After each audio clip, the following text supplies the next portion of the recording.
Right, ప్రార్థన చేసుకున్నాం. మహాపరిశుద్ధుడు అయిన మా తండ్రి, జీవము కలిగిన యేసయ్యా నీకు స్తోత్రాలు నాయన. గత సంవత్సరం అంతా కూడా ప్రభువా ఎన్నో ఒడిదుడుకులు ఉన్నప్పటికీ, ఎన్నో శ్రమల కష్టాల బాధలను ఉన్నప్పటికీ కూడా వాటన్నిటిని జయించగలిగే శక్తిని మాకు ఇచ్చి నాయన, నేను మీతో కూడా యుగ సమాప్తి వరకు ఉన్నాను అని మీకు చెప్పిన వాగ్దానమును బట్టి తండ్రి, నా ఆత్మ మీ మధ్యన ఉన్నది కనుక మీరు భయపడకూడని సెలవిచ్చినటువంటి ఆ గొప్ప వాగ్దానమును బట్టి తండ్రి, మమ్మల్ని తండ్రి నాయన నీ చాటును మరుగు చేసుకుని ప్రభా నీ నోటి పూరగా మమ్మల్ని వాడుకుంటూ తండ్రి నిన్ను స్తుతించి గణపరిచేటువంటి భాగ్యాన్ని మాకు ఇచ్చి మరొకసారి మా నాయన నూతన సంవత్సరంలోనికి ప్రవేశించగలిగే అవకాశాన్ని మీరు మాకు ఇస్తున్నందుకే వందనాలు చెల్లించుకుంటున్నాం. మా తండ్రి, ఈ సమయంలో ప్రభా మరొకసారి నాయన నీ వాక్యము ద్వారా మీరు మాతో మాట్లాడబోతున్నారు ప్రభువా. ఈ వాక్యములో ఉన్నటువంటి విషయాలు మాకు బయలుపరిచి ప్రభువా, నమ్మదగిన దేవుడు నీవే, నిజమైన దేవుడు నీవే అన్న సత్యాన్ని తండ్రి ఈ వాక్యం ద్వారా మేము తెలుసుకోవాలి నాయన. ఈ రాత్రి ప్రభు కూడి ఉన్న బిడ్డలందరినీ జ్ఞాపకం చేసుకుని పేరు పేరును దీవించు నాయన, ఆశీర్వదించు నాయన. ప్రభు నీ కృపా కరుణ కటాక్షంతో నింపు నాయన తండ్రి. వారి జీవితాలు మా జీవితాలు తండ్రి, మాకు కావలసినటువంటి మంచి వాక్యము ద్వారా మీరు మాతో మాట్లాడి, నాతో మాట్లాడి మమ్మల్ని అందరినీ మీ చాటున మరుగుపరుచుకోమని వేడుకుంటున్నాం. అలాగే తండ్రి, నిలవబడిన మీ దాసుని మీరు జ్ఞాపకం చేసుకొని తండ్రి మీ సిలువు చాటును మరుగుపరచండి ప్రభువా. కేవలము నీ నోటి బోరగా వాడుకోడు నాయన. జ్ఞానము లేని వాడిని తండ్రి, అయా నీవే నా జ్ఞానమయ్యన్నావు తండ్రి. తండ్రి నీవే నాకు తోడు నీడ అండ ఆదరణ అంతా నీవే నాయన. నీ చాటును మరుగుపరుచుకుని ప్రభువా, మా మంచి బోధకుడుగా నీవు మాట్లాడి ఘనత మహిమ ప్రభావాలు మీరు పొందమని మమ్మల్ని అందరిని ఆశీర్వదించమని యేసు క్రీస్తు నామములో ప్రార్థిస్తున్నాము తండ్రి. ఆమేన్. హల్లెలూయా. మంచిది ప్రియులారా, మంచిది. రైట్, శ్రద్ధగా వినండి. కొద్దిగా ఓపిక బట్టి, కొంచెం ఓపిక బట్టి శ్రద్ధగా వినండి వాక్యాన్ని.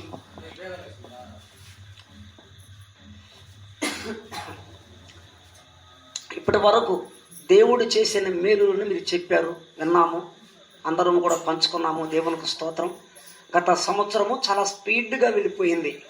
దేవుని యొక్క కృపను బట్టి శ్రమలుగా అనిపించకుండా, కష్టాలు బాధలు వచ్చిన శోధనలు వచ్చిన అని ఏమి అనిపించకుండా దేవుని యొక్క మహాకృపను బట్టి మనందరము కూడా క్షేమకరమైన ప్రయాణము చేసి ముందుకొచ్చాము. ఆనాడు ఇశ్రాయేలీలు కూడా, ఐగుప్తు దేశంలో ఉన్నటువంటి ఇశ్రాయేలీలను కూడా దేవుడు మోసే ప్రవక్త ద్వారా సురక్షితమైన ప్రయాణాన్ని ఇచ్చి, వారి ప్రయాణాల్లో ఎన్నో ఆటంకాలు అడ్డుబండలు వచ్చినప్పటికీ, సముద్రం అడ్డు వచ్చినప్పటికీ కానీ అన్నిటిని కూడా పాయలు చేసుకుంటూ రాజులను జయిస్తూ వారు చేరవలసినటువంటి స్థలానికి దేవుడు చేర్చాడు ఆయన. దేవునికి స్తోత్రం. ఇశ్రాయేలీలు ఆ దినమున పగలు మేఘ స్తంభముగా, రాత్రి అగ్ని స్తంభముగా ఉన్న దేవుణ్ణి చూశారు, గమనించారు. వాళ్ళు దేవుడు వాళ్ళని నడిపించిన రీతిని, దేవుడు వాళ్ళని చేర్చినటువంటి ప్రదేశం అంతటిని గమనించారు.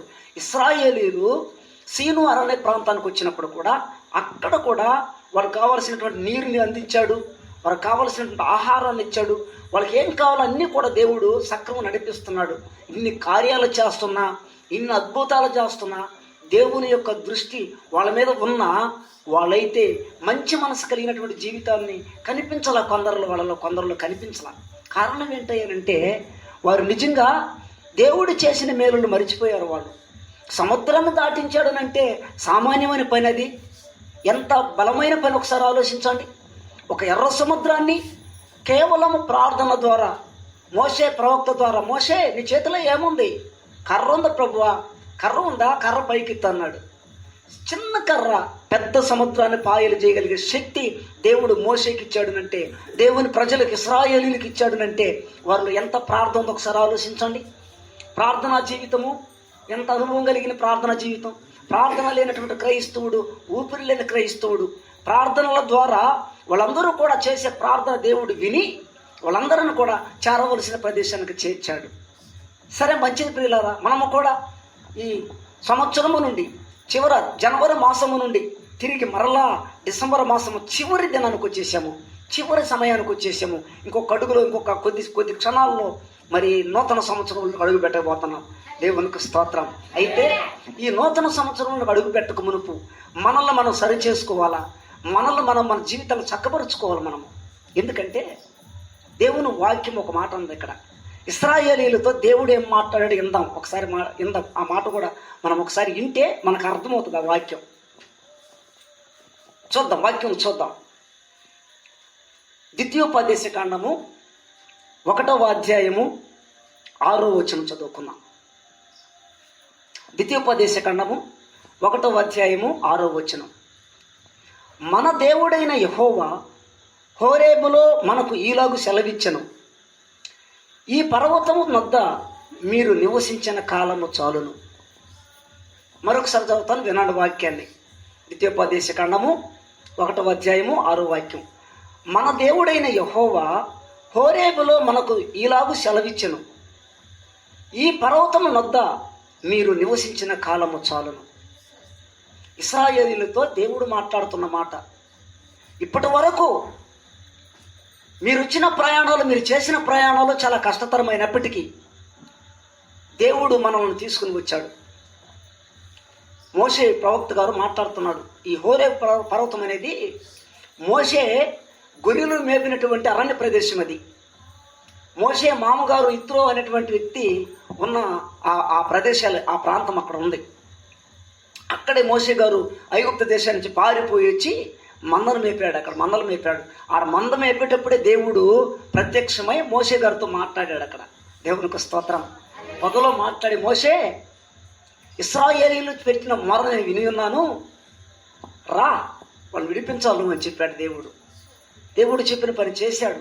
నిజముగా వారు పెట్టిన మొర నా యొద్దకు వచ్చి ఉన్నది, నువ్వు వెళ్ళాలి మోషే అక్కడికి అన్నాడు.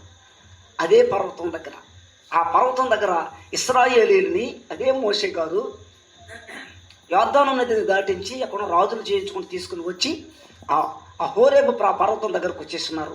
కొద్ది కాలము గడిచిన తర్వాత మోషే గారు మళ్ళీ ఏమంటున్నాడు అక్కడ, ఇప్పటి వరకు హోరేబు పర్వతం వద్ద మీరు నివసించిన కాలము చాలు. గమనించాలి, జాగ్రత్తగా ఆలోచించాలి ఈ మాటని. ఈరోజు దేవుని వాక్యముని బట్టి మనం అర్థం చేసుకున్నాం. ఇప్పటి వరకు మన గురించి మనం ఆలోచించాలి. ఇప్పటి వరకు గత జనవరి మాసము నుండి చివర డిసెంబర్ మాసం వరకు నివసించిన కాలము చాలు. ఇంకా జరగబోయేటువంటి విషయాలు ఏమై ఉన్నదో ప్రభువే బయలుపరుస్తాడు మనకి. ఇప్పటి వరకు నువ్వు అనుభవించినటువంటి అనుభవాల్లో కానీ, నువ్వు పడిన కష్టాల బాధల నుంచి కానీ, శ్రమల నుండి కానీ విడిపించినటువంటి దేవుని వాక్యమును బట్టి ఆయనే మనకు ఇస్తున్నటువంటి హెచ్చరిక.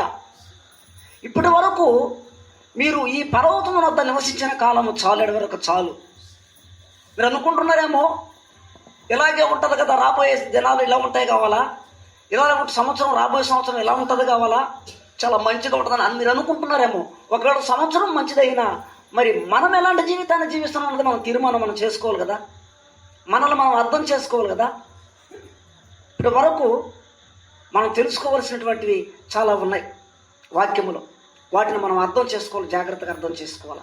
చూడండి, అడంటాడు వాక్యములు అంటాడు. ఇప్పటి వరకు ఏమన్నాడు ఇక్కడ వాక్యములైనా, మన దేవుడైన యెహోవా హోరేబులో మనకు ఈలాగు సెలవిచ్చెను, ఈ పర్వతము వద్ద మీరు నివసించిన కాలము చాలు. అయితే ఇక్కడ నుంచి మీరు ప్రయాణం అవ్వాలి. ఇప్పుడు ఇక్కడ ఉండడానికి వీళ్ళే మీకు. ఇంకా మీరు పోవాల్సిన ప్రయాణం ముందుంది. మీరు పోవాల ప్రయాణం ముందుంది. ఆ ప్రయాణం పోవాలనంటే, ఆ ప్రయాణంలో పోవాలంటే యెహోషువ గ్రంథములు అంటాడు ఒక మాట, మళ్ళీ చక్కటి మాట చెప్పాడు అక్కడ. యెహోషువ గ్రంథము 3వ అధ్యాయము 4వ వాక్యం. మీకును దానికిని దాదాపు 2000 పరమూరల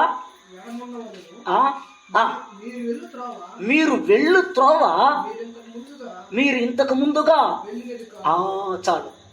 గమనించండి, ఇప్పటి వరకు మీరు అక్కడ ఉన్నది చాలు, ఇప్పటి వరకు. కానీ మీరు వెళ్ళు త్రోవ మీరు ఇంతకు ముందుగా వెళ్ళినది కాదు, దానిని మీరు గుర్తుపట్టవలనని రాయబడింది వాక్యంలాడ. గమనించండి బిడ్డలారా, ఇది వరకు నువ్వు ఎన్ని మార్గాలు వెళ్ళావో, ఎలాంటి మార్గాన్ని వెనుకొని వెళ్ళావో, ఏ మార్గంలో వెళ్ళి నీ జీవితాన్ని పతనం చేసుకున్నావేమో, నీవు వెళ్ళిన మార్గంలో సరైన మార్గము కాక, సరైన మార్గాన్ని ఎంచుకోక, దేవుని మాటకు లోబడకుండా దేవుని చిత్తానికి నీ జీవితాన్ని నువ్వు సమర్పించుకోకుండా నీ ఇష్టానుసారంగా నీ ఇష్టం వచ్చిన త్రోవల్లో నడిచి నీ బ్రతుకును తారుమారు చేసుకున్నావేమో. నువ్వు అనుభవించిన కష్టాలు కానీ, నువ్వు పడ్డ బాధలు కానీ, అవి ఉన్నప్పటికీ కూడా నువ్వు ఒక్కసారి ఆలోచించుకోకుండా ఇదే మంచి మార్గం అని వెళ్ళి ఆ మార్గంలో చాలా చాలా బాధలు అనుభవించిన జీవితం ఉందేమో. ఒక్కసారి నువ్వు జ్ఞాపకం చేసుకోవాలి. అందుకంటాడు వాక్యంలో, మీరు ఈ పర్వతం వద్ద నివసించిన కాలము చాలు, ఇకనైనా మనసు మార్చుకొని, ఇకనైనా జీవితాన్ని మార్చుకొని నీ ప్రయాణమును కొనసాగించు. అయితే నువ్వు పోవలసిన ప్రదేశం ముందుంది. ఎందుకు చెప్తున్న వాక్యంలో మనకి ఒకసారి ఆలోచించండి. ఈ నూతన సంవత్సరంలోకి నువ్వు వెళ్ళక ముందే నువ్వు పరిశీలన చేసుకోవాలా.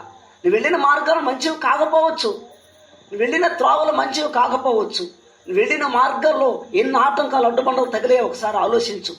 నీకు వచ్చిన నీ కుటుంబాన్ని బట్టి నిన్ను బట్టి ఎన్ని బాధలు అనుభవించో ఒకసారి ఆలోచించు. కారణం ఏంటంటే నువ్వు వెళ్ళిన త్రోవ మంచిది కాదు కాబట్టి.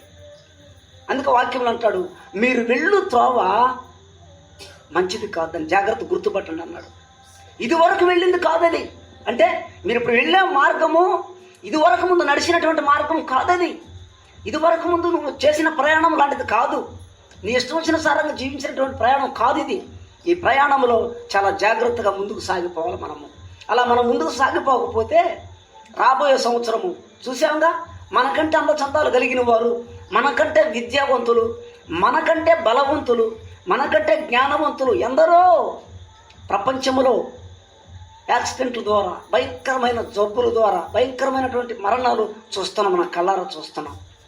దేవుడు ఎందుకో ఈ 2025 సంవత్సరంలో కూడా మనకు ఒక జీవితాన్ని ఇవ్వాలని, మన బ్రతుకును మార్చాలని, మన కుటుంబాలను ఆశీర్వదించి ఆయన ఎదుట మనలను నిలబెట్టుకోవడానికి, ఆయనను స్తుతించి గణపరచడానికి, ఆయనతో సహవాసం కలిగి ఉండడానికి దేవుడు మనకు ఒక మార్గాన్ని ఏర్పాటు చేస్తున్నాడు. ఆయన మనకు ఒక త్రోవను చూపిస్తున్నాడు. ఆయన ఈరోజు మన జీవితాన్ని మనం సరి చేసుకోవడానికి నేర్చుకోవాలి మనం ఈరోజు వాక్యం బట్టి. అందుకే వాక్యములు అంటాడు, మీరు వెళ్ళు త్రోవ మీరు ఇంతకు ముందుగా వెళ్ళేది కాదు, దాన్ని నువ్వు గుర్తుపట్టాలన్నాడు వాక్యములో. ఎక్కడికి వెళ్ళాలయ్యా నువ్వు? ఎక్కడికి వెళ్ళాలి నువ్వు? నీకు ఒక ప్రదేశం ఉంది, చూపిస్తా. నువ్వు వెళ్ళవలసిన ప్రదేశం ఉంది, ఆ ప్రదేశానికి నువ్వు వెళ్ళాలా. ఈరోజు స్పీడ్గా వెళ్ళిపోతా ఉంది మనకి. ఈ చివరి దినము, చివరి గడియలోకి వచ్చేసాము, చివరి స్పీడ్గా వెళ్ళిపోతా ఉంది. 2024 సంవత్సరం, 2025 సంవత్సరాలకు అడుగు పెట్టాలి మనం. ఇప్పటి వరకు ప్రియులారా, దేవునికి వ్యతిరేకమైన ఆయాసకరమైనటువంటి జీవితాన్ని జీవించేవేమో, దేవుణ్ణి వ్యతిరేకించి దేవుని సన్నిధిని దూరం చేసుకున్నావేమో, దేవుని మాటలు వినకుండా ఎవరో మాటలు నమ్మి నీ జీవితాన్ని పాడు చేసుకున్నావేమో, నీ కుటుంబంలో వచ్చే కష్టాలను బట్టి దేవుని గురించి దేవుని నిందించేవేమో, దేవుని మాటకు లోపడకుండా, దేవుని మాటకు విధేయత లేకుండా చూపకుండా, సంఘ సహవాసము లేకుండా జీవించేవేమో. ఈ రాత్రి నువ్వు జ్ఞాపకం చేసుకోవాలని ప్రభు పేరట మనం చేస్తున్నాను. నువ్వు అర్థం చేసుకోగలిగితే, ఈరోజు ఆ విషయాన్ని నువ్వు జ్ఞాపకం చేసుకోగలిగితే, దేవుడు చేసిన మేలులు ఒక్కసారే నువ్వు గుర్తు చేసుకోకపోతే నీ బ్రతుకు వ్యర్థమే కాదు. అందుకే అంటాడు వాక్యములు అంటాడు, ఇప్పటి వరకు మీరు ఇక్కడ నివసించిన కాలము చాలు, ఇక మీరు ప్రయాణం చేయాలి ముందుకి. మీరు ప్రయాణం చేయాలంటే మీరు వెళ్ళు త్రోవ ఇదివరకు ముందుగా వెళ్ళినటువంటిది కాదు, దాన్ని నువ్వు జాగ్రత్తగా గుర్తుపట్టాలన్నాడు వాక్యంలో. స్తోత్రం. దాన్ని నువ్వు జాగ్రత్తగా గుర్తుపట్టాలా. ఎలా గుర్తుపట్టగలవు నువ్వు దాన్ని? నువ్వు ఎలా ఆ సంవత్సరంలోకి ప్రవేశించాలంటే ఏం చేయాలి? నువ్వు ఏం చేయాలి అంటే, హెబ్రీయులకు రాసిన పత్రిక 12వ అధ్యాయము 2వ వచనం కానీ చదువుకుందాం. ఒకసారి చూడండి. హెబ్రీయులకు రాసిన పత్రిక, హెబ్రీ గ్రంథకర్త ఏమంటాడు చూద్దాం. 12వ అధ్యాయము 2వ వాక్యాన్ని చదువుకుందాం. మనము కూడా ప్రతి భారమును సులువుగా చిక్కులు పెట్టు పాపమును విడిచిపెట్టి విశ్వాసమునకు కర్తయు దానిని కొనసాగించువాడునైనా యేసు వైపు చూచుచు మన ఎదుట ఉంచబడిన పందెములో ఓపికతో ఆమేన్ హల్లెలూయా పరిగెత్తడము. Praise the lord. గమనించిన బిడ్డలారా, నీవు వెళ్ళు త్రోవ మీరు ఇంతకు ముందుగా వెళ్ళినది కాదు, మీరున్న ప్రదేశం నుంచి మీరు అంతవరకు నివసించింది చాలు, ఈ సంవత్సరంలో మీరు నివసించింది చాలు, మరొక సంవత్సరాన్ని మీకు ఇవ్వబోతున్నాను, ఆ సంవత్సరంలో నువ్వు ప్రవేశించాలనంటే, ఆ సంవత్సరంలో నువ్వు ప్రవేశించాలనంటే మీరు వెళ్ళు త్రోవ మంచిది కాదు అంటారు. జాగ్రత్తగా గుర్తుపట్టండి. ఇది వరకు వెళ్ళినటువంటిది కాదు, ఇది ఇంకో మార్గంలో దేవుడు నిన్ను నడిపించబోతున్నాడు. ఈసారి ఓ మంచి మార్గంలో నడిపించబోతున్నాడు దేవుడు. ఆ సంవత్సరంలో నువ్వు సుఖ జీవితాన్ని పొందాలనంటే దేవుని వైపు నువ్వు చూడాల్సిందే. అందుకే వాక్యం చెప్పింది కదా మనకి. ఏమన్నాడు ఆయన వాక్యంలో? మనము కూడా ప్రతి భారమును సులువుగా చిక్కులు పెట్టి పాపమును విడిచిపెట్టి విశ్వాసమునకు కర్తయు దానిని కొనసాగించువాడునైనా యేసు వైపు చూచుచు మన ఎదుట ఉంచబడిన పందెములో ఓపికతో పరిగెత్తుదాము. ఎంత పందెము? ఈ సంవత్సరం అనే పందెం నీ ముందు పెడుతున్నాడు దేవుడు. ఈరోజు సంవత్సరం నీ ముందు పెడుతున్నాడు ఆయన. ఆ సంవత్సరంలో నీ ఓపిక కనబడాలి. అక్కడ నీకు వచ్చే కష్టాలు, బాధలు అన్నిటి నుంచి కూడా దేవుడు తప్పిస్తాడు. తప్పించని చెప్పడు. ఖచ్చితంగా వాటిని జయించగలిగే శక్తిని దేవుడు నీకు ఇస్తాడు. సాధనలు రావా, కష్టాలు రావా, బాధలు రావా, వచ్చినప్పటికీ కూడా వాటన్నిటిని తప్పిస్తాడు. ఇశ్రాయేలీయులు కూడా సీను అరణ్యంలోకి వచ్చిన తర్వాత దేవుడు పగులు మేఘస్తంభము, రాత్రి అగ్ని స్తంభం వేసి ఇశ్రాయేలు నడిపించాడు. వాళ్ళకి మన్నాను కావాలంటే మన్నాన్ని ఇచ్చాడు, బండలో నుంచి నీళ్ళు ఇచ్చాడు, తాగడానికి, తినడానికి, మాంసం తినడానికి వాళ్ళకి పూరేళ్ళు కురిపించాడు. దేవుడు ఎన్ని మేలులు చేయదు వాళ్ళకి? అన్ని మేలులు చేసిన వాళ్ళు అహరోను మీదను మోషే మీదను సనగడము, దేవుని మీద సనగడం ప్రారంభించారు. వాళ్ళు గమనించండి. సీను అరణ్య ప్రాంతానికి వచ్చినప్పుడు వాళ్ళు చేసినటువంటి భయంకరమైనటువంటి పొరపాట్లవే. రాయిని రాస్తూ ఉంటే, దేవుడితో ముఖాముఖిగా మాట్లాడుతూ ఉంటే, 40 రాత్రులు 40 పగుళ్ళు ఆయన అక్కడ గడుపుతూ ఉంటే, ఆ మోషే ఏమైపోయినాడో, ఆ మోషే ఎలా పోయాడో మాకు తెలియదు, కానీ మా ముందర నడవడానికి ఒక దేవత కావాలి మాకు అని చెప్పేసి ఏం చేస్తే తెలుసా, వాళ్ళు ఒక బంగారు దూడ చేసి ఆ బంగారు దూడ కాడ గంతులు వీడు మొదలుపెట్టారు. ఇశ్రాయేలీయులు చేసినప్పుడు తప్పేంటి తెలుసా? వాళ్ళు తాగి మత్తులై ఆ బంగారు దూడం చేసుకుని ఆ బంగారు దూడ కడన్నారు. ఈయన ఇశ్రాయేలు దేవుడు ఈయన చెప్పేసి వాళ్ళు ప్రార్థన చేస్తాడు. అక్కడ ఎంత భయంకరమైనటువంటి తప్పు చేసేది తెలుసు వాళ్ళు. అక్కడ దేవుని ఉగ్రత వాళ్ళ మీదకి వచ్చింది. లేకుంటే వాళ్ళు మంచి నిజంగా వాళ్ళు దేవుడిని మేలు వాళ్ళు చేస్తుంటే వాళ్ళు ఎందుకు మర్చిపోతారు? వాళ్ళు మంచి వాళ్ళకి ఎందుకు మర్చిపోతారు? వాళ్ళు కనపడలేదా వాళ్ళకి? ఎన్ని కార్యాలు చేయలేదు వాళ్ళు ఎదుటి దేవుడు? ప్రభువా నీళ్ళు చేదైపోయినాయా మాకు అని అన్నప్పుడు దేవుడు ఏమన్నాడు? మోషే నీ పక్కనే ఉంది చెట్టు ఉందా ప్రభువా, ఆ కొమ్మ ఒక ఏమన్నాడు, నీళ్ళు మధురంగా మారిపోయింది, తాగారు. మరిపోతారు. అది కూడా ఇదే జరిగింది. అక్కడే బండకాడ నీళ్ళు తాగింది. వాళ్ళు బండ నీళ్ళు లేవు ప్రభు అని అంటే, సరే బండతో మాట్లాడు మోషే అని అన్నాడు. బండకాడ పోయి కుడితే బండను తాగారు. వాళ్ళు నీళ్ళు వచ్చాయి, తాగారు. వాళ్ళ కళ్ళ ఎదురు జరుగుతున్న కార్యాలు అవి. అద్భుతాలు దేవుడు చేస్తున్న వాళ్ళ పక్షాన. ఇశ్రాయేలీయులని కానాను దేశం నడిపించడానికి, పాలు తేనెలు ప్రవహించే దేశానికి అబ్రహాము, ఇస్సాకు, యాకోబులకు ఇచ్చిన మాటను నెరవేర్చడానికి దేవుడు ఇశ్రాయేలీయులను 6 లక్షల మందిని ఐగుప్తు దేశం నుంచి బయటకు తీసుకుని వస్తే, దేవుని మాటకు లోబడకుండా, దేవునికి విధేయత జీవితాన్ని జీవించకుండా, చేయరాని తప్పులు చేస్తూ, పొరపాట్లు చేస్తూ దేవుని ద్వేషించారు. వాళ్ళు బంగారు దూడం చేసుకుని ఆడడం, గంతులు వేయడం మొదలుపెట్టారు. అర్థం చేసుకోండి. దేవుడు ఎందుకో నీకు ఒక జీవితాన్ని ఈరోజు ఇచ్చాడు. ఈరోజు ఒక మంచి భవిష్యత్తులను ఉండాలని దేవుడు కోరుకుంటున్నాడు నిన్ను. లోకసువార్తలు అంటాడు యేసు ప్రభు, మాట్లాడతాడు. ఉపమాన రీతిలో ఒక మాట చెప్తాడు యేసయ్య. ఏమంటాడు తెలుసా? లోకసువార్త 13వ అధ్యాయం 6వ వచనం కానీ చదువుకుంటే, 9వ వచనం వరకు చదువుకుంటే, అక్కడ ఒక ద్రాక్ష తోటలో అంజూరపు చెట్టు కనబడుతుంది. అది 3 ఏళ్ల నుండి ఫలములు లేకుండా ఉందంటది. ఉంది అక్కడ వాక్యంలో ఉన్న మాట ఉంది. ఫలములు లేని అంజూరపు చెట్టు ఉంటుంది. ఫలములే లేవట దాంట్లో. 3 ఏళ్ల నుండి నేను వెతుకుతున్నాను, ఫలము ఏమి కనిపించలేదు దీంట్లో, దీన్ని నరికేమని చెప్పినట్టు.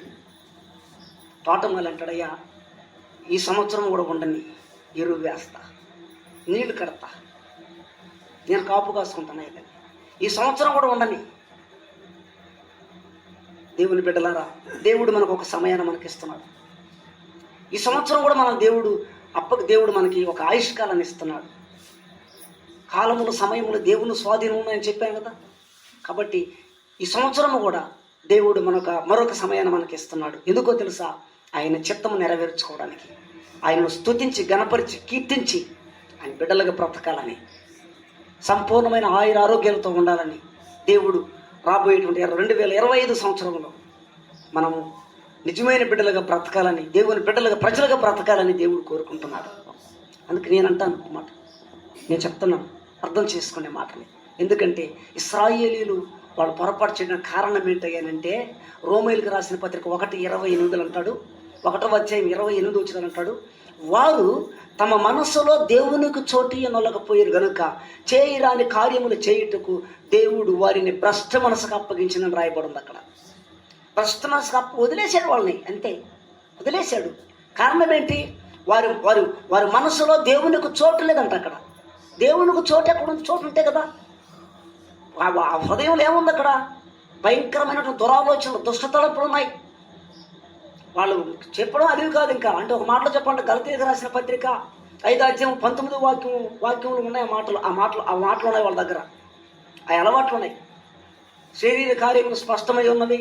అవేవనగా జారత్వము, అపవిత్రత, కామకత్వము, విగ్రహారాధన, వ్యభిచారములు, ద్వేషములు, కలహములు, మత్సరములు, క్రోధములు, అల్లరితో కూడిన ఆటపాటలు. లిస్ట్ ఉంది అక్కడ, అల్లరితో కూడిన ఆటపాటలు, డ్యాన్సులు. వినండి, వీటన్నిటిని చేసేవాడు దేవుని రాజ్యానికి వారసులు కారని దేవుని వాక్యం చెప్తుంది. ఏ ఫలాలు బలించాలి? అక్కడ అంజూరపు చెట్టు అంటే అసలు అర్థం ఏంటి? చెట్టుని దేంతో పోల్చాడు దేవుడు? కీర్తన గ్రంథంలో రాయబడింది మాట, 1వ అధ్యాయంలో చెప్పాడు, అతడు నీటి కాలువలో ఏరున నాటబడినదై ఆకు వాడక తన కాలమందు ఫలమిచ్చి చెట్టు వలెనుండును. చెట్టుకు పోల్చాడు దేవుడు మనిషిని. ఉదాహరణ చూపిస్తున్నాడు ఆయన. ఏ ఫలం ఫలించాలి నువ్వు? ఆత్మీయ ఫలాలు ఫలించాలా? ఏ ఫలాలు అవి? ఆత్మఫలమేమనగా వివరంగా ఉన్నాయి అక్కడ కూడా. ప్రేమ, సంతోషము, సమాధానము, దీర్ఘశాంతము, దయాళత్వము, మంచితనము, విశ్వాసము, సాత్వికము, ఆశా నిగ్రహము. వీటికి మించినట్టుగా లేవు బైబిల్ గ్రంథము. దేవునికి స్తోత్రం. అలాంటి విషయాలు మనం జాగ్రత్తగా ఉండగలిగితే, ప్రేమ కలిగిన జీవితాన్ని మనం జీవించగలిగితే, సంతోషం, సమాధానం మనం కావాలని అంటే ఏం చేయాలో మనం తెలుసా? యేసు వైపు చూడాలి. మనం యేసయ్య వైపు మనం చూడగలిగితే ఖచ్చితంగా ఆయన ప్రేమను మనం అనుభవిస్తాం.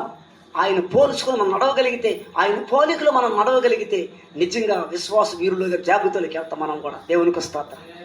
అర్థమైందా? కాబట్టి పిల్లల జ్ఞాపకం చేసుకోండి, దేవుని వాక్యం చెప్తున్నాం. ఏమంటుంది అక్కడ? ఎంత చక్కగా వివరించబడింది అక్కడ.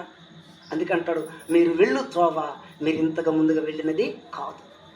మీరు వెళ్ళాలి అంటే యేసయ్య వైపు చూడాలి. విశ్వాసమునకు కర్త ఆయనే, నీ విశ్వాసాన్ని కొనసాగించేది ఆయనే. చాలామంది క్రైస్తవులు ఏం చేస్తున్నారు? సోమరిపోతులు అయిపోతున్నారు, ప్రార్థన చేయడం లేదు, ప్రార్థన జీవితంలో కోల్పోతున్నారు, దేవుణ్ణి స్తుతించలేకపోతున్నారు, కనపరచలేకపోతున్నారు దేవుని మాటలు వింటారే కానీ విన్న మాట ప్రకారం నడవలేకపోతున్నారు. కారణం ఏంటంటే అదే దేవునికి నువ్వు దూరం అయిపోవడం. ఇంకేం నేను పెద్దగా చెప్పాల్సిన అవసరం లేదు, నీకు అర్థమైపోద్ది ఆటోమేటిక్గా. అర్థం చేసుకుని పిల్లలు, గత సంవత్సరంలో దేవుడు నీకు ఎన్ని కార్యాలు చేయలేదు, ఎన్ని మేలులు చేయలేదు, ఎన్ని అద్భుతాలు చేయలేదు. అన్ని చేసిన మేలులు మరిచిపోతే ఎలా? మనం అన్ని కార్యాలు చేసిన గొప్ప దేవుణ్ణి మనము నిరర్ధకం చేస్తే ఎలా? ఒకసారి ఆలోచించండి. అశ్రద్ధగా ఉండద్దు దేవుని పిల్లల. జాగ్రత్త, సమయము లేదు. దేవుడు మన కొరకే ఆయన ఆలస్యం చేస్తున్నాడేమో ఒకసారి ఆలోచించండి. ఆయన రావడానికి సూచనలు ఎన్నో జరుగుతున్నాయి. మనం విన్నాం కదా, మన క్రిస్మస్ సందర్భం కూడా మీకు మాట చెప్పాను నేను. దేవుడు అంటే అర్థం ఏంటి? వెలుగై ఉన్నవాడు, లేకపోతే న్యాయాధిపతి. ఆయన వెలుగై ఉన్న దేవుడు. ఆయనకు అసాధ్యమని ఏమీ లేదు. దేవుడు ఒక్కడే. ఆయనే సర్వసత్త ప్రపంచాన్ని చేసిన దేవుడు ఆయనే. ఆయన అఖిలాండ కోటి బ్రహ్మాండ నాయకుడు, సమస్త ప్రాణకోటి జీవులకు ప్రాణదాత ఆయనే. మొదటి కూడా ఆయనే, కడపటి కూడా ఆయనే, అల్ఫయో ఒమేగయో ఆయనే. మరణము, పాతాళ లోకము యొక్క తాళపు చెవులు కలిగిన ఏకైక దేవుడు ఆయనే. అంత గొప్ప దేవుని బిడ్డలు, అంత దేవుని బిడ్డవయండి. ఈరోజు నువ్వు ఈ నూతన సంవత్సరంలో అడుగు పెట్టక మునుపు నీ తీర్మానం ఏంటో ఒకసారి ఆలోచించు. నీ కుటుంబం గురించి ఆలోచించు. ఒకసారి భార్యగా, భర్తలుగా ఒకసారి ఆలోచించండి. మీ జీవితంలో సంతోషం ఉందా? సమాధానం ఉందా? ప్రేమ ఉందా? ఒకసారి ఆలోచించండి.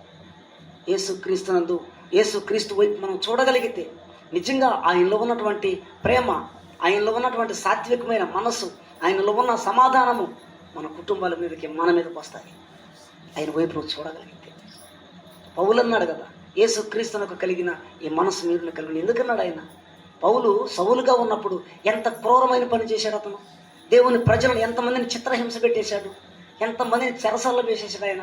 అలాంటి వ్యక్తి మార్చబడ్డానికి కారణం ఏంటి? ఒక్క క్షణంలోనే దేవుడు స్పందించినప్పుడు, అకస్మాత్తుగా ఒక వెలుగు ప్రకాశించినప్పుడు కళ్ళు పోయాయి వెంటనే. తర్వాత మారు మనసు పొందాడు, బాప్తీసం తీసుకున్నాడు, యేసు క్రీస్తుని ప్రకటించడం మొదలుపెట్టాడు. యేసు క్రీస్తులో ఉన్న మంచితనాన్ని, ప్రేమను చూశాడు. అతను రుచి చూశాడు. రుచి చూచి ఆయన అంటున్నాడు, ఏమన్నాడో తెలుసు ఆయన, క్రీస్తు యేసునకు కలిగిన ఈ మనస్సు మీరును కలిగి ఉండండి. స్తోత్రం. ఆయన దేవుడయ్యుండి కూడా ఆయన దేవుడిగా రాలా. భూమి మీదకి ఎలా వచ్చాడు తెలుసు? ఆయన మనిషి కుమారుడిగా వచ్చాడు. ఆయన దేవునికి స్తోత్రం. ఆయన దేవుని స్వరూపమును కలిగిన వాడయ్యుండి, ఎంత గొప్ప దేవుడు అండి ఆయన. దేవుని స్వరూపం కలిగిన వాడు ఆయన, గొప్ప దేవుడు ఆయన, అంత గొప్ప దేవుడు. మనం చెప్పాను కదా, క్రిస్మస్ రోజు మనం విన్నాం వాక్యం. క్రిస్మస్ కాదు, మన పండుగ కదా మనం చేసింది, ఆరాధన చేసాం మనం. ఆ రోజు పండుగను మనం చేయలే, మనం చేయలే. దేవుని దేవులన మనం క్రీస్తుని ఆరాధించాం. ఆయన దేవునికి స్తోత్రం. క్రీస్తుని ఆరాధించాం మనం. అదే మనకు కావాల్సిన ప్రియులరా, అదే మనం నేర్చుకోవాలి. గమనించండి, దేవుడు తన స్వరూపము తన పోలికలో చేసుకున్న మనుషుని కొరకు ఆయన ఎలా వచ్చాడు తెలుసా? ఆయన అగ్ని స్వరూపంలో రాలాయన. ఆయన మనుషుల పోలికగా పుట్టి దాసుని స్వరూపం ధరించుకొని తను తగ్గించుకున్నాడు. ఆయన హెబ్రీ పత్రిక చెప్పిన రీతిగా 2:14-15 చెప్పిన రీతిగా ఆ పిల్లలు రక్త మాంసములు గలవారైనందున ఆ ప్రకారమే మరణము యొక్క బలము గలవారిని అనగా అపవాదిని మరణము ద్వారా నశింపు చేయుటకును, మరణము గల శత్రువుని అదే మరణం ద్వారా నశింపు చేయడానికి యేసయ్య ఆయన కూడా రక్త మాంసాల్లో పాలువాడయ్యాడని రాబేడం వాక్యాలు. గమనించండి ప్రియులారా, ఎందుకు చెప్తున్న విషయం అంటే, అంత గొప్ప దేవుడు నిన్ను కాపాడి సురక్షితమైన మార్గంలో నిన్ను నడిపించాడు. రాబోయే 2025 సంవత్సరంలో యేసు వైపు నువ్వు చూడగలిగితే, ఇప్పుడైనా యేసు వైపు నువ్వు చూడగలిగితే ఖచ్చితంగా ఆ సంవత్సరం నీదే. దేవునికి స్తోత్రం. ఆ సంవత్సరం అంతా నీకు సంతోషం, సమాధానం. ఎన్ని శ్రమలు వచ్చినా, ఎన్ని కష్టాలు, బాధలు వచ్చినా, ఎన్ని శోధనలు వచ్చినా వాటన్నిటినీ జయించగలిగే శక్తి దేవుడు నీకు ఇస్తాడు. అర్థమైందా? అలానే రావా నేను అనడానికి వస్తాయి, కష్టాలు రావా, శ్రమలు రావా, శోధనలు వస్తాయి. అయినా అవన్నీ వచ్చినా వాటన్నిటిని జయించగలిగే శక్తి దేవుడు నీకు ఇస్తాడు, ఖచ్చితంగా ఇస్తాడు. ఎందుకంటే నువ్వు ఆయన వస్తువు, ఆయన సొత్తువు, నువ్వు ఆయన ప్రజలు, దేవుని బిడ్డవు నువ్వు. ఆయనకు అసాధ్యం ఉంది ఏదీ లేదు, సమస్తము సాధ్యమే. కాబట్టి ఈ నూతన సంవత్సరంలోనికి అడుగు పెట్టక మునిపే నేను తీర్మానించుకోవాలా. కుటుంబంలో భార్య భర్తలుగా మీరు ఒకరినొకరు అర్థం చేసుకునే మనసు కలిగి ఉండాలా. క్రీస్తు వైపు చూడండి, యేసయ్య వైపు చూడండి. అదే చెప్పాడు వాక్యంలో. మనము కూడా ప్రతి భారమును సులువుగా చిక్కులు పెట్టి పాపమును విడిచిపెట్టి విశ్వాసమునకు కర్తయు దానిని కొనసాగించేవాడు అయిన యేసు వైపు చూచుచూ, ఆయన వైపు చూస్తూ మన ఎదుట ఉంచబడిన పందెము అనబడిన ఈ సంవత్సరంలో మన జీవిత యాత్రను కొనసాగిద్దాం. హల్లెలూయా. అది మీకు అర్థమవుతుందా? మీకు అర్థమైందా? కాబట్టి ఇశ్రాయేలుకి దేవుడు ఆ దినాన మాట్లాడాడు, మోషే ప్రవక్త ద్వారా మాట్లాడాడు, యెహోషువ ప్రవక్త ద్వారా మాట్లాడాడు. ఈరోజు దేవుడు తన వాక్యం ద్వారా మనతో మాట్లాడుతున్నాడు. ఆయన తన వాక్యంతో మనతో మాట్లాడుతున్నాడు ఈరోజు. వాళ్ళతో ఆ రోజు కూడా మాట్లాడాడు వాక్యంతోనే, కానీ ఈరోజు కూడా వాక్యం ద్వారా దేవుడు మనతో మాట్లాడుతున్నాడు. జ్ఞాపకం చేసుకొని పిల్లరా, మనల్ని మనం సరి చేసుకుందాం, మనల్ని మనం తగ్గించుకుందాం. ఒకరి ఏడలో ఒకరు ప్రేమ కలిగిన సంఘాలుగా, బిడ్డలుగా ఉండాలి. ఒకరి కుటుంబాలు ప్రేమ కలిగిన కుటుంబాలుగా ఉండాలి. ఒకరికొకరు ప్రార్థన చేసుకునేటువంటి కుటుంబాలుగా ఉండాలి. ఒకరినొకరు అర్థం చేసుకునే వారికి ఉండాలి. ఒకరినొకరు ప్రేమ కలిగిన జీవితాన్ని జీవించాలి. ఒకరికి ఒకరు అర్థం చేసుకుంటూ మన జీవితాన్ని ముందుకు సాగించాలి. అర్థమైందా? కాబట్టి జ్ఞాపకం చేసుకొని వాక్యం చెప్పిన రీతిగా యెహోషువ గ్రంథములో 13వ అధ్యాయములు అంటాడు. భలే మాట రాశాడు అక్కడ. యెహోషువ గ్రంథము 13వ అధ్యాయములు అంటాడు. ఏమన్నాడు అక్కడ? స్వాధీనపరుచుకున్నట్టుకు విస్తారమైన దేశం మీకు ఇంకా మిగిలి ఉన్నదని అన్నాడు. దేవునికి స్తోత్రం. కాబట్టి ఈ నూతన సంవత్సరము మనకి కావాలి. ఈ నూతన సంవత్సరం మరలా ఇదే సమయానికి మనం దేవుణ్ణి ఆరాధించాలని అంటే మనం ఎవరి వైపు చూడాలి అంటే యేసయ్య వైపు చూడాలి. మనం యేసు వైపు మనం చూడగలిగితే మన భారాలు తీరిపోతాయి, మన కష్టాల బాధలను తొలగిపోతూ ఉంటాయి.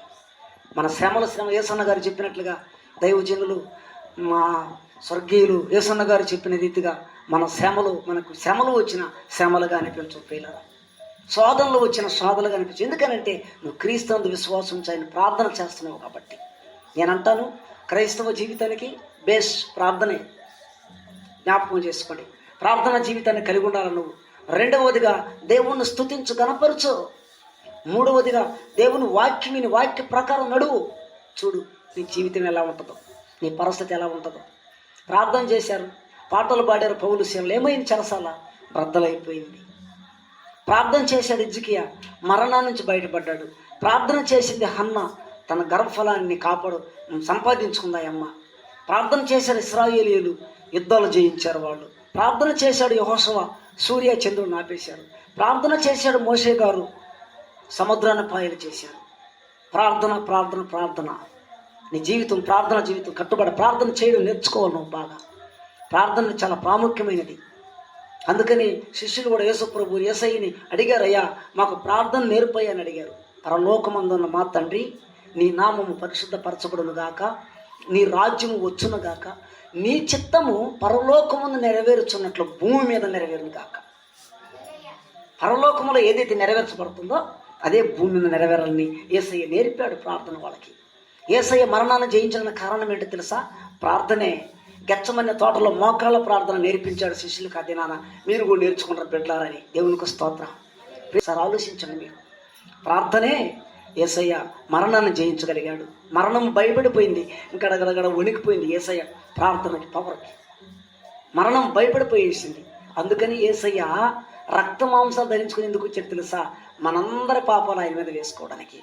ఆ మరణం యొక్క బలము గల వారిని ఆ మరణము ద్వారా నశింపు చేయడానికి యేసయ్య గెచ్చమనే తోటలో ప్రార్థన చేశాడు. ఆయన గెచ్చమనే తోటలో ప్రార్థన చేసి నీ కోసం నా కోసం మన అందరి కోసం ప్రాణం పెట్టాడు. ఆయన ప్రాణం పెట్టి వదిలిపోయాడా? అందుకు వదిలిపోయాడా? సమాధిని జయించి తిరిగి లేచిన దేవుడు ఆయన. స్తోత్రం, హల్లెలూయా. అందుకని ఎఫెసీ పత్రిక చూస్తే ఎవరు అయిపోతుందంటే ఆయన అన్ని నామముల కంటే పైనామం కలిగినడంట. దేవునికి స్తోత్రం, హల్లెలూయా. కాబట్టి యేసుక్రీస్తు కలిగిన మన జీవితాల్లో గొప్ప దేవుడు ఆయన. జ్ఞాపకం చేసుకొని పిల్లల ప్రార్థన జీవితాన్ని కోల్పోవకండి. స్తుతించడం, దేవుణ్ణి స్తుతించడం మర్చిపోవకండి. దేవుని వాక్యాన్ని విని వాక్య ప్రకారం జీవించండి. అలా మనం చేయగలిగితే ఈ నూతన సంవత్సరంలో మనము, మన కుటుంబాలు, మన సంఘాలు, సేవకులు అందరూ కూడా దేవుని చేత దీవించబడతారు. హల్లెలూయా. రైట్. దేవుడి మాటలు దీవించిన